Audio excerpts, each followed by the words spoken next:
How to increase Steam download speed. There are several factors that can affect your Steam download speed, such as your internet connection, your Steam settings, and your computer settings. Here are some tips to help you increase your Steam download speed. Check your internet connection speed using a site like Fast or Speed Test. If your connection is too slow, you may need to contact your internet service provider or upgrade to a higher speed plan. Disable Steam's limited speed download option by going to Steam settings downloads and turning off the limit download speed option. Turn off download throttling in Steam by going to Steam settings downloads and turning off the throttle downloads while streaming option. Change Steam's download region to the closest one to your location by going to Steam settings downloads and selecting a different region from the drop-down menu.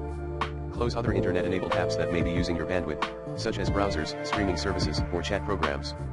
You can use the task manager to see which apps are using your network and end them if necessary. Disable metered connection on your Windows PC by going to Settings Network and Internet Wi-Fi and turning off the Set as Metered Connection option. Disable your VPN, firewall, or antivirus if they are interfering with your Steam connection.